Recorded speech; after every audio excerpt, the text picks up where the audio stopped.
का नाम है भक्ति जमाराम। एक भजन में लिखा था स्वामी जी ने, अलग ना मुझसे मेरी जान, सोने बिन भक्ति राम अलग ना मुझसे मेरी जान। क्योंकि आत्मा परमात्मा से भिन्न नहीं, जैसे का सूर्य किरण सूर्य से भिन्न नहीं है, उसी प्रकार से आत्मा परमात्मा से भिन्न नहीं है। लोग कहते हैं भैया आत्मा सो परमात्मा, तो आत्मा परमात्मा में क्या भेद हो गया? महात्मा में परमात्मा में क्या भेद हो गया? जहाँ जहाँ महात्मा है उसको परमात्मा है, जहाँ परमात्मा वहाँ महात्मा है। जहाँ महात्मा नहीं है वहाँ परमात्मा नहीं है, जहाँ परमात्मा नहीं है वहाँ महात्मा भी नहीं। लेकिन महात्मा 5 चीजों से नहीं बनता है। कैसे नहीं बनता है? पृथ्वी जल अग्नि वायु आकाश। महात्मा खून खाल हड्डी मांस का नहीं होता है। महात्मा कैसा होता है?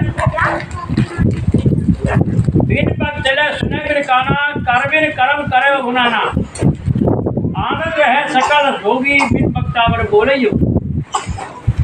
महात्मा बगैर शरीर के आपके सन्मुख रहता है, लेकिन आपने महात्मा का दर्शन नहीं करा, आपने तो बहुत दर्शन किया। कोई कहता हमारे गुरु जी तो बहुत बढ़िया हैं, कोई कहता है कि हमारे गुरु जी बड़े स्वार्थी हैं, कोई कहता है गुरु जी तो आसन के हमारे लोग ही हैं। मतलब कुछ ना कुछ जो है, कुछ ना कुछ चलता रहता है।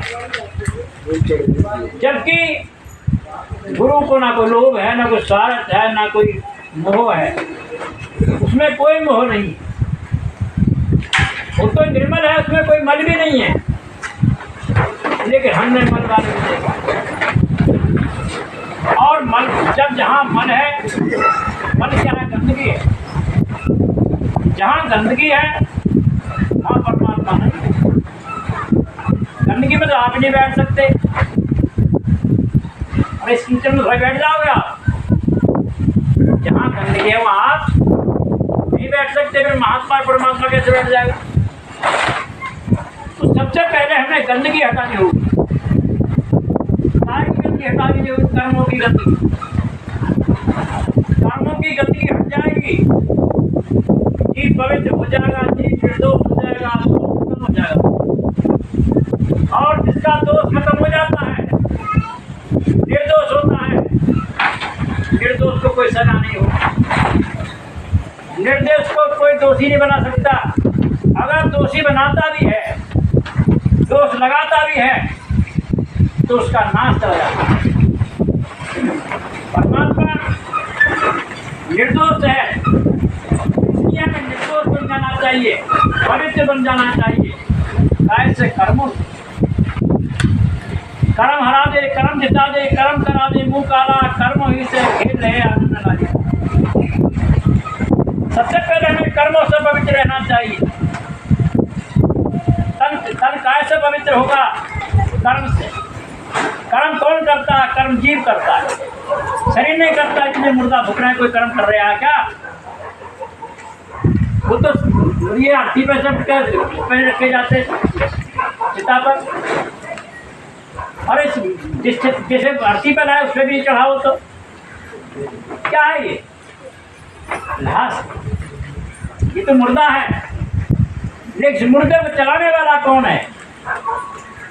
इस मुर्दे को कर्म कराने वाला जीव है, और इसको चलाने वाला वो प्राण का पति आत्मा, जो सारे प्राणों को जीवन देता है। तुम हो एक गोचर सबके प्राणपति, किसमें बिनु दया में मैं तुमसे पूछूं। हे परमात्मा, तुम सब प्राणों के पति हो, मुझे आपसे मिलने का रास्ता बताओ। मिलने का रास्ता बताया संतों ने कि जन्म धर्म को त्याग कर और तुम अपने स्वरूप में आ जा। जो मेरा स्वरूप है तो तेरा स्वरूप है, तेरा स्वरूप है तो मेरा स्वरूप। लेकिन हमने कभी अपने स्वरूप को ही नहीं जाना। हमने तो शरीर को जाना है, कभी शरीर है, गोरे हैं, काले हैं, लंबे हैं, कितने हैं। कर्म से पवित्र नहीं हुए। कर्म से पवित्र का मतलब ये है, क्यों नहीं हुए? देखा देखी सारे योगा चीजें काया पढ़े रोगा हमारी भेड़ा चाल हो गई है। हमारी हो गई भेड़ा चाल। भेड़ा चाल कैसे हो गई? देखिए यहाँ पर चले जाइए गजरौला सब जहाँ तीर पड़ता है, तो किसी को याद है, किसी ने सुना है कि कितने समय हो गया उन पीर पे मरे हुए? तो चल लिखी हुई उसमें कोई फला फला दिन में फला टाइम पर दबे हैं या पीर साहब का पता नहीं 100 साल पहले दबे हैं या मतलब 2 साल पहले दबे हैं या हमने